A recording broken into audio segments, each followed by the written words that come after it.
Hello, everyone, and welcome to another Liverpool show on Football Talk Podcast. My name is Ozzy, and I'm your host for this evening. We had a few days break, so right now we are recharged and ready to go as the Premier League should return in the next few days. But until then, we'll discuss some rumors that have been circling the last 2 3 days. So I thought it might be worth discussing. We've seemed to be linked with a couple of new players, which we can discuss during the show, plus the normal names that keep reappearing for Liverpool in terms of targets for the next window. So let's start the show with the first rumor, and that is regarding Kenan Yildiz. So the Turkish winger has definitely made a name for himself in the last couple of years, performed really well for Turkey, and is making waves in Juventus. So there's a journalist called Emre Sarigul, and apparently he has said that Liverpool have entered the race for Juventus young forward Kenan Yildiz. And apparently we reportedly scouted Yildiz in Bulgaria as our scouts watched the Turkish international in action in recent World Cup qualifier. So my thoughts on the player, is he the right profile? I think he is. I think he's a fantastic player, very talented young player, a player that predominantly plays on the left wing, but I have seen compilations of him, playing on the right hand side. So he could definitely do a job on that part of the pitch. In terms of style, he's not what we currently have in the squad, so he'll bring something different. So he's the type of winger that can attack in the inside and outside, both footed. So has a good delivery with his left foot as well. So he'll bring that unpredictability on that wing. So for me, that is something different. He's more of a dynamic forward more than anything else. But one of his sort of key strengths, in my opinion, is his passing. He's very, very good with the final ball. Normally picks out the perfect pass. Has a great sort of eye for that sort of through ball that you need to unlock low block defenses, which we seem to face on a regular occasion. So for me, in terms of profile, he's the right player that we should be looking at because I do feel like we need an additional winger to our squad. Whether it's someone that predominantly plays on the left or the right, is debatable. I'd probably say more so left, if I'm being honest. So for me, he would tick all of the boxes. So he's pretty much a playmaker, but a player that is quick on the wings. So he's got a bit of everything about him. So I feel like he would be a good signing for us. Whether it's realistic or not, it remains to be seen. He's a player that is very much highly regarded at Juventus. He's pretty much their star boy, or he's their in the sort of the reign of becoming the main guy there at some point. Maybe he's the main guy right now to some. So I feel like he'd cost an arm and a leg to get him over to Liverpool. But definitely a player to look out for if you've not seen much of him. Of course, you'll see Juventus on in Serie A or in European competitions. So definitely a player to look out for. I do feel like he's very talented, and for me, he's definitely on our shortlist. I don't know if he's number one in that regards, but I do feel like he's a player that gives us something different. It gives us someone that has a bit more directness in his play, a bit more guile on that wing, and I feel like he's a player that can really, help out in terms of getting some goals on the board as well. So for me, very interesting profile. Whether it's realistic or not, I'm not too sure. If I'm being honest, I don't feel like Juventus would sell him for cheap. We're probably talking towards 80 million. I think that would be the range that they'd want for him. So it just depends, if Liverpool still have the finances, for next summer. Hopefully we haven't blown everything in this previous summer in terms of the transfer window. So hopefully we have something left in the kitty. So you never know. He could be a potential target for us in the future, but definitely a player to look out for. And if there was any sort of strong rumors suggesting that he is our main target, I'd be, quite pleased with that. I do feel like he's an interesting player. So yeah, let me know in the chat what your thoughts are in regards to Yildiz possibly being a Liverpool target for us. I wouldn't say in January, possibly for next summer.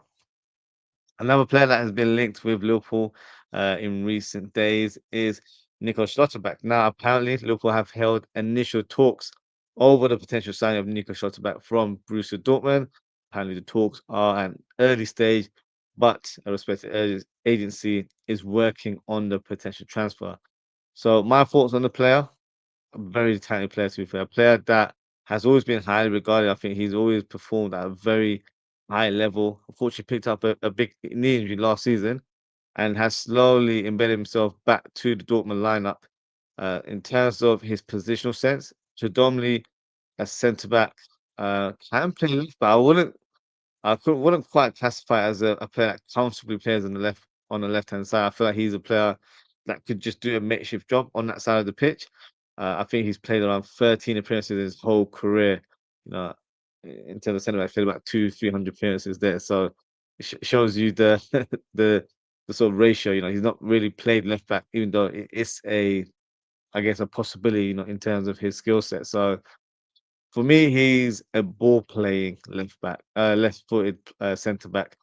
And I feel like any centre back that we're trying to sign going forward needs to be a ball playing centre back. It can't be someone that's just going to, make those blocks and be a warrior in the back line. I feel like you have to be a ball playing centre back now. You know, the way Liverpool have struggled this season, playing from the back, especially with, Trent not being a Liverpool player anymore.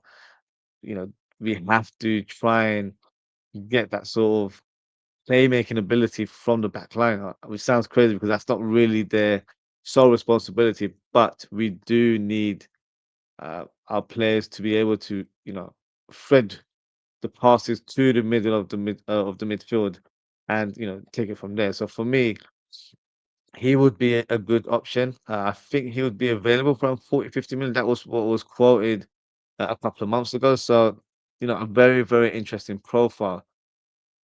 Whether so my only concern with Schlotterbeck would be, does he come in to be a backup for Van Dijk? Because I can't see anyone displacing Van Dijk as a left side centre back. If you're left foot, I'm expecting you to play on that left side. So for me, he could be the sort of long term answer or the long term successor to Virgil van Dijk. But I guess in the short term, I wouldn't want him to displace Van Dijk in the lineup. You can always play Van Dijk on the right hand side of centre back and have Schlotterbeck alongside him. But, it's not something we've actually seen in the Liverpool shirt, so I'm not sure, if that will work, and I'm not sure if that's what I want to see either. So, for me, he'd be a good option next season where, he provides cover for Van Dijk, and if required, we can play him as a left back. And, one step further, maybe, I'm not suggesting that it's what we're going to do, but maybe we tinker our formation a little bit. Looking at our profile, but maybe we go to a back three next season. It's not something that I would vouch for, but when you've got marauding fullbacks in Kerkez and Frimpong, it might make sense to add another body in the back line. So, something to ponder on, I guess, in terms of future systems or formations. But in terms of the profile, I do like Schlotterbeck. I think it'd be a great signing for £40 million. It's not a lot in this market. So if he has a great season for Dortmund, of course that fee will increase. But until then, I do think he would be a good signing for us. So yeah, let's see what happens if there's any sort of truth to this rumor. But in terms of profile, do like the sound of Schlotterbeck joining Liverpool. So yeah, let's see what happens in regards to the German defender joining in the near future. And yeah, when we're talking about defenders, there's no show without mentioning Marc Guehi. But this time round, it's not a rumor of him generating interest from another club. The main man at Crystal Palace, Steve Parish, has been on Talksport and pretty much revealed on his decision to not let Marc Guehi leave in the summer. So I'm just going to read it, quote unquote. Steve Parish said that it's a difficult decision. It's as simple as that. These things are never black and white. I decided in the end that based on advice that I got and with what I think, that we would be better, that we would have a better season if we kept Mark. We don't guess about these things. If you look at it rationally, if you look at what it's worth, the place in the Premier League, the fact that we're in the Conference League for the first time in our history, this is a fairly unusual set of circumstances in which to keep a player. If we were fighting between the difference of 10th and 14th, if that was going to be the difference between keeping Mark and letting him go, then probably would have said, right, we should take the money. So for me, that is absolute nonsense. Even as I'm reading that, I could just hear so many lies because what we had prior to transfer deadline day is that Liverpool contacted Palace I think just before our Community Shield match, or maybe just after, which probably would have been like a week or two before the window closed. And Steve Parish was pretty much deciding what to do. Should he, cash in on the centre back, or should he keep him on board? And it was pretty much, the first option. He wanted to cash in on him because the you know, there's definitely a strong stance from Mark Guehi that he's not signing a new contract. It is virtually not a possibility. So with that in mind, I thought he was thinking, from a business point of view, that maybe we can, well, when I say we, I'm talking about it from a Crystal Palace point of view, that maybe they can, generate the money of 35 million, and use that to sign another centre back or strengthen the squad elsewhere. But that didn't materialize, and I feel like the only reason why the move didn't happen was because of Glasner's stance on, pretty much saying, "Look, if Mark Guehi leaves, I'm leaving as well." So, Steve Parish regards himself as a businessman. I feel like he's folded under pressure. His instinct was to sell to get money for the club. Now he's going to make a loss going forward because with Mark Guehi, going into the season, January, of course, if there is interest from a foreign club, he is entitled to sign a pre-contract agreement. If that is not the case and he wants to remain in the Premier League, or more so, he wants to join Liverpool, then he will join on a free transfer. So Crystal Palace, in terms of the long term, have missed out on £35 million, um, money that what they won't be able to generate, unless they were to win the Conference League, which it's not a stretch of out of the imagination. It is a possibility, but it's the first time that they're in Europe, so you don't know how it's going to pan out.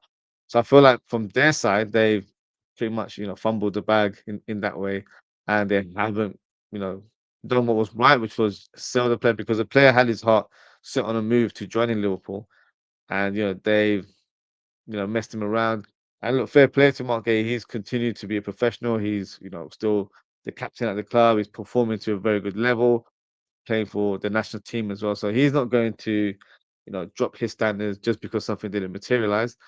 But in the back of his mind, he will definitely be wanting to join a different side, whether it's Liverpool or another team. That remains to be seen. I still believe that Mark Guehi will be a Liverpool player, whether it's January or in the summer. That remains to be seen. I really hope it is this summer, because we are in desperate need of signing a centre back. So I really hope, Liverpool can address that. Of course, we'll have to pay Crystal Palace some money on top of, signing him in January. But let's see, if Liverpool, in terms of Richard Hughes and Michael Edwards, if they are really annoyed with what happened in the summer, then maybe they'll just hold out and say, look, we'll try and get him on a free transfer. So that wouldn't be my stance. I wouldn't want to go there, because I feel like you have to look at the present season. And let's be honest, right now, currently, we only have two fit centre backs, and that's Van Dijk and Joe Gomez.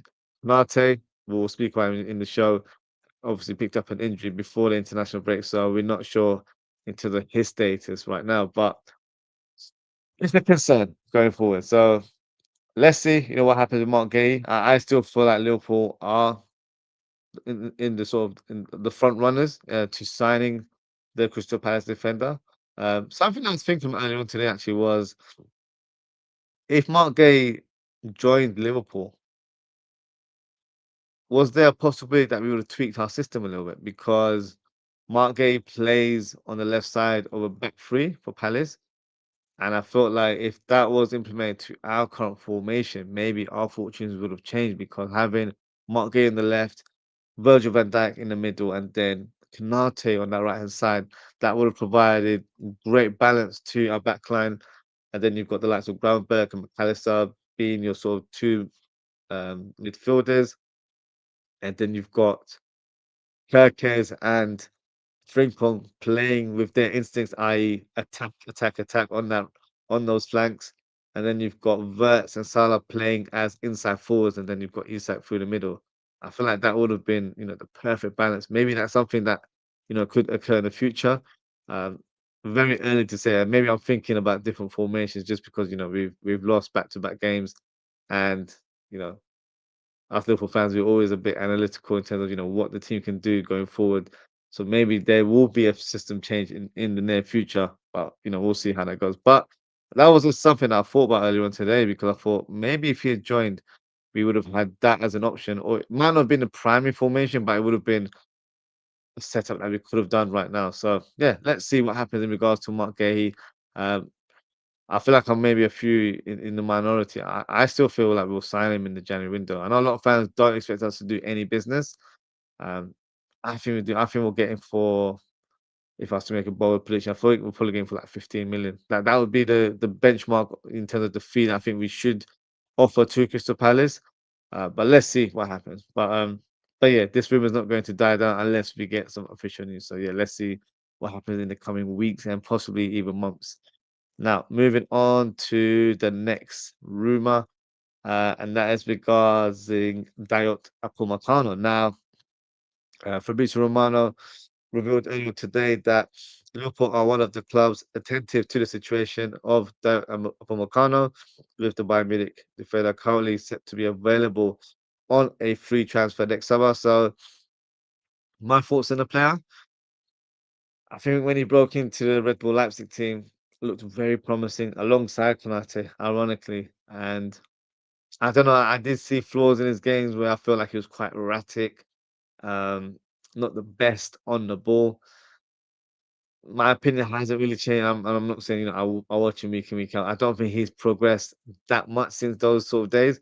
Although, some may counter and say he's the first choice centre back for France. So, you can't be that bad and be a first choice centre back for the French national team. So, that's probably a fair argument there. But I don't feel like he's the player that we should go for. But then again, it's going to be interesting what we do next summer because I don't know if Liverpool are going to spend like the way they did last summer. I don't think it'll be anything to that magnitude. But maybe Liverpool will be acting a bit more smarter in the market and just go for players that we need. So, for example, with Konaté's future up in the air, we don't really know, what's going to happen. That if he was to go, which if I'm being honest with you, I do feel like that is going to be the case. I don't see Ibou Konaté staying. I hope I'm wrong in that matter. So if he leaves, that's a void there in terms of a vacant space in the team. And then you've got Leone, who unfortunately picked up an ACL injury, and as promising as a player he is, we'll have to think you know maybe have to think of him not being around in the foreseeable future, and we have to kind of replace him in the squad. I think we'll get the clearer picture, or a better indication next summer, to see where he is in terms of his rehabilitation, if he's going to return sooner rather than later. Because with these kind of injuries, unfortunately, there have been issues with other players in the past that have had setbacks in their recovery. So, he's estimated to return probably this time next year, which, you can't rely on a player, even if they were to return next October or next November, to have a full impact on the team. Those kind of injuries, you have to be very careful. You have to manage them precise in a precise way where you're not, overworking the player, so he's not playing week in, week out. So even if he was to return next season, he would be more of a squad player than not. I feel like this season, on paper, he was probably, fourth choice, but he could have, staked a claim. And I'll be honest with you, if he was fully fit right now, he would be running Konaté for his money right now. I feel like he could have had a chance of playing alongside Virgil van Dijk because I know it was just one appearance against Southampton, but he showed a lot of promise in that game. So, you know, who knows in terms of what the future holds for Giovanni Leone. But I do feel like with the squad, this year, we focused on our attack. We signed Florian Wirtz, we signed Isak Ekitike. I think next year it might be a sole focus on our defensive positions, i.e., centre back, potentially left back, and I would hope a defensive midfielder as well. So those are areas that we would need to try and address next summer. And looking at it in the long term, if we were to, if Konaté was to leave next summer, that's a vacant space. Leone, I would probably disregard him as a member of our back line, just because I don't think he'll return anytime sooner. So that's another player. Still question marks in regards to Joe Gomez in terms of his future at the club due to his history of injury. So that means we need three centre backs, and then Virgil van Dijk will be on his final year of his contract. So that's a lot to do, and I don't feel like with defenders, you should make so many wholesale changes like that. So let's see what the plan is for the club. Maybe we sign a centre back. It doesn't have to be Marc Guehi. Maybe sign another centre back in January, and then we get Marc Guehi on a free, and maybe this fella here from Upamecano ends up being the third choice in that regards. But I don't know. Let me know what you think in the chat or in the comments. Would that warm me up if you had Marc Guehi and Upamecano on a free transfer next summer? So two new signings on a free. I guess in terms of on paper, they both have good reputation. I think Marc Guehi, for me, I don't know if it's an obsession that that that we're definitely going to get Marc Guehi, but I just feel like we are. I think it's just a matter of time that he becomes a Liverpool player, and I feel like he's exactly what we need. We need a ball playing centre back. So with Upamecano, I would have concerns in terms of his ball playing ability, and I think he is quite erratic and prone to making a lot of errors in the back line. So for me, he wouldn't hold too much confidence in terms of seeing him on the pitch. Um, the player we mentioned earlier, Schlotterbeck, he's someone that fits the profile a bit better. But of course, he would have to pretty much be a backup for Van Dijk on paper. So it's going to be interesting. It really is, and I feel like as the months go on, we'll probably get new names that are being linked with a move to Liverpool. But I really hope we do get a centre back in the January window. And by regards to Upamecano, not for me. I feel like some fans will say, "Well, look, he's got a good pedigree. He's still playing at a good level." I just don't think he'll suit the way we play. And maybe on a high line, I feel like he might get caught out, especially in the Premier League. But that's just my thoughts in terms of play. So let's see, what happens, and let's see if there's any truth to the rumors that he is a possible target for us next summer. Sticking to Bayern Munich, another player that we've been linked with continuously for the last few weeks is Michael Olise. So according to journalist Lewis Steele, he believes that there is a strong chance that Liverpool could suit for Michael Olise next summer. So my thoughts on that, it's a no-brainer. He would be a fantastic and amazing replacement for Mohamed Salah. And it's going to be interesting for me in terms of what the vision is from Arne Slot. Is this 4-3-3 slash 4-2-3-1 formation his formation, or are we going to switch it up? Are we going to play with a back three with wing backs? Because if you look at how Frimpong performs for Bayer Leverkusen in that system, he was electric.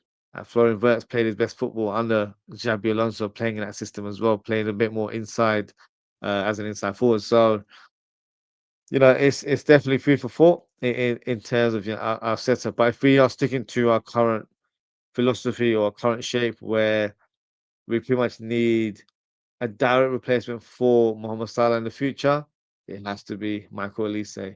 But with the rumor suggesting that Michael Olise has a release clause next summer, it could mean that if there is a genuine interest in signing Olise, does that mean Salah departs from the club? I don't know. That's a conversation we'll have to have in the near future. But for now, I feel like, in terms of the shortlist for Salah's successor, I think Elise is undisputed choice. So yeah, no breaking news in regards to that. I think a lot of us would probably agree that Elise would be the natural replacement for Mohamed Salah. And I think he would be a fantastic signing for us. So yeah, so let's see, what happens with Salah, because I feel like that will paint the picture for Elise, if he was to join the club next summer. Because if Salah remained at the club and Elise joined, I don't think you can play Elise on the bench. You'll have to play pretty much Elise in the starting lineup. So we'll see, how that goes. Um, Now, in terms of injury updates, so Ibou Konaté didn't travel with the French squad for the game against Iceland earlier this evening, and he has actually returned to Merseyside. But my question is this good news, or is he out for the foreseeable future? I would say, he was probably sent home on a more of a precautionary basis, which is probably positive on our part. But it remains to be seen if he is available for our next game, which of course is Manchester United this Sunday. Because right now we need every player available for that game. I feel like it's a game where we have to make a statement. That's the feeling I have right now. We can't go there and just play for the occasion because it's Manchester United. I want us to demolish them this Sunday at Anfield. I feel like we need to get back to our tracks and back to playing our way because right now a lot of talk is around Liverpool and the issues that we have and what are the solutions or what needs to be done to help Liverpool get back to winning ways. And funny thing is, it's not even just Liverpool content creators talking about it, everyone's talking about it. So, United fans who've got nothing to talk about are only talking about Liverpool right now, which is quite ironic. But in terms of Konaté, I hope he's available for that fixture. I know he's not in the best of form, but sometimes you kind of just have to keep going, and the form should come about again. The more game time you have. If he's out cold, it's going to be very hard for him to rediscover his normal sort of capabilities going forward. So let's see. Hopefully, we get some good news later in the week. I think Arsenal has a press conference on Friday, so hopefully we'll get an update in regards to uh, Ibou Konaté, and hopefully he's available for team selection. Dara, big up Dara says, how much do you think Schlotterbeck would be? So we were linked to Schlotterbeck a few months ago, and the rumor was about 40, 45 million. It would be the fee that I think Dortmund would be willing to do business with. So I think around 40 to 50 million. I think that would be the range that we can sign Schlotterbeck, which I think is a great deal. If he is a genuine target for us, you could probably do a lot worse for that kind of money. And I feel like he has great capability, has shown his strengths over the years, and feel like maybe having a left-sided centre back could give us a different option going forward. Um, but let's see. We have to kind of keep an eye on him this season because he did pick up a big injury last season, uh, which I think was a knee injury. So if that's something that's a recurring one, then you don't really want to sign a injury-prone player. So let's see. In terms of how he does this season for Dortmund. But in terms of profile, I do like the look of him. I think he would fit our system really well. We can even play a back three, if required with Schlotterbeck on that left hand side with Van Dijk and Konate on the other side. So yeah, for me, would be a good purchase at that price. But yeah, only time will tell if that is a genuine interest in the player or not. Now, on to the next player, and that's in regards to Mohamed Salah. Firstly, congrats to Mohamed Salah and Egypt for qualifying in next year's World Cup. So huge moment for the player and the nation, and hopefully, he returns to the club this week in a more upbeat mood and plays with more confidence going forward. Uh, Surprisingly, Salah was actually linked to a move away from Liverpool a few days ago, with Galatasaray being the name in the picture. My thoughts in the room, I think it's absolute nonsense in terms of Salah moving to Galatasaray. That is not happening. But I think we need to have a conversation about Salah. So I feel like the way he started the season, there are question marks in terms of his short-term future, maybe a long-term future at the club for some fans. Um, so the question is, are we thinking that this could be Salah's last season at the club? Is he on a possible decline? I don't want to sound like I'm on the fence there. I'm not quite sure that that is the case. Salah does tend to have slow starts to um, the seasons, in sort of our past history. So plus the team aren't playing great. So when the dynamics aren't working within the team, I don't feel like he's the sole reason to the why we're not doing well. Um, I feel like that conversation will probably need to be addressed towards the latter stage of this season to see where we are, see where he is in terms of his output. Uh, he's not the same dynamic winger that we signed from Roma all those years ago. So he's definitely going to have to adapt his style of play. And I do feel like this current sort of team selection slash current crop of players, the focal point has changed a little bit.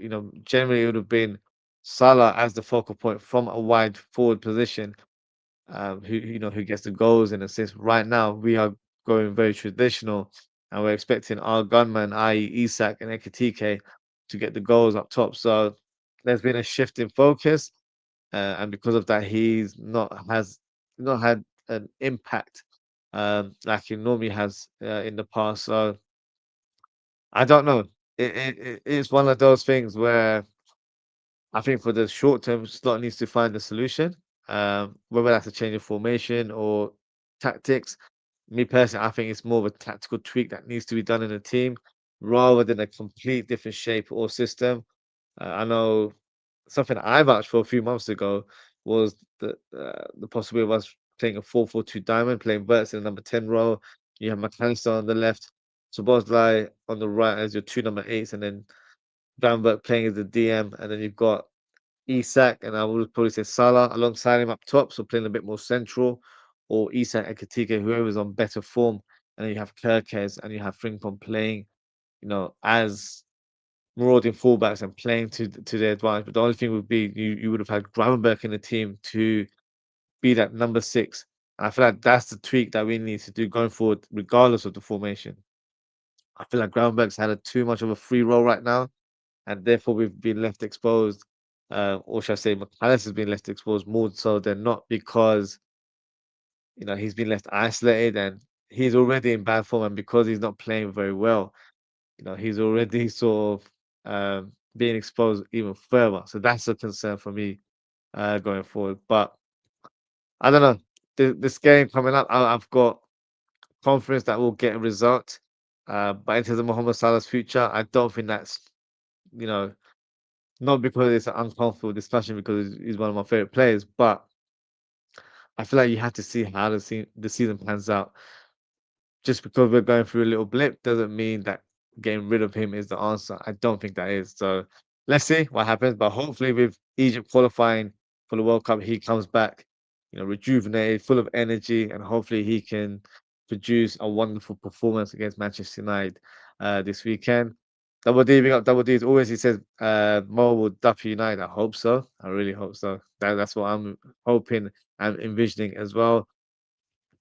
And another player that's been in the spotlight, and another player that I hope, has a huge impact against United is Florian Wirtz. Now, our former gaffer in Jurgen Klopp gave his thoughts on, Florian Wirtz's start to his Liverpool career. Um, and he's pretty much said, look, he's not worried about Florian Wirtz because of his quality. He's outstanding. Um, Everything will be fine. And, everyone knows that. I think most people at Liverpool do. Some section of the fan base don't, unfortunately. And this whole discussion about Wirtz being a flop, it's just I feel like it's been blown out of proportion, and Jurgen Klopp kind of agrees as well. And quote unquote, he's said that that Florian Wirtz is a once in a century talent. At some point, he'll show that in every game again, as he did at Leverkusen. Wirtz has a stable environment at Liverpool, and the club is great in moments like these.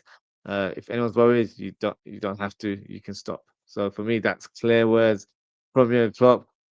I know some fans don't care about what managers have to say, but I trust my old gaffer to, pretty much tell me how it is in regards to Fernandes. And of course, being, German himself, he would definitely know what Fernandes brings to the table. So yeah, I've been employed as the president of the Best Defense League, or however you want to phrase it. And I stick by it. I think he's a sensational talent, and it's just a matter of time that he unleashes in the Premier League. And I'm going to make a bold prediction. I think he's going to go absolutely crazy in this United game. I think he's going to showcase his talent. I think he's going to have a stellar performance. That's what I'm predicting. That's what I'm envisioning right now. So let's hope those wins come to fruition. But I'm expecting him to really step up and deliver in the coming weeks. So hopefully he does. And I don't really have too many concerns in regards to Florian Wirtz. And I don't really have too many concerns in terms of where he plays. A lot of fans are saying, "Oh, he has to play centrally," but I do always feel like it depends on who you're playing. So there may be games where he might be more effective playing as a sort of inside playmaker from that left hand side, and then drifting infield, and then causing a bit of disruption to the middle of the park, and then that allows a player like Kirkes to go on that overlap, which doesn't work between Kirkes and Gakpo, but I think with Kirkes and Wirtz, it could be a partnership that ends up forming in the coming weeks. So yeah, let's see, what the setup is going forward. But in terms of Florian Wirtz, I have every faith that he will deliver. I think that he will perform to his capabilities in due course. So yeah, sit back and hopefully, we get to see Florian Wirtz in his true colours, and I'm sure that will happen very, very soon. So yeah, like Jurgen Klopp, I'm not worried at all. Uh, so yeah, if you are, that's on you guys. But I'm not. I still feel Florian Wirtz will deliver and showcase his talent going forward. But that is it for today, guys. Thank you so much for tuning in. Thanks to Dara and Double D for your comments as always. If you haven't already, please don't forget to like, comment, share, and subscribe to the channel. Now, in terms of upcoming shows, we're pretty much back to normal scheduling now. So tomorrow I'll be doing a FC26 live stream, episode 2 of my Liverpool manager career mode. So that should be interesting. And then on Wednesday, I'll be doing a different type of show where I will be discussing, solutions for Arne Slot. I don't think that'll be a live show, so maybe just look out for that one. So best thing to do is hit that notification bell so you know exactly what time that video is uploaded, and feel free to drop your comments and let me know what you think. And then on Thursday, we'll do the match preview of Liverpool versus Manchester United, and then we'll have the live watch along and match reaction on Sunday as well. So back-to-back shows. And yeah, hopefully we'll have more shows coming up in the next few weeks. But that is it for today, guys. Thank you so much for tuning in. Take care, stay safe, and I hope to speak with you all very, very soon. Goodbye.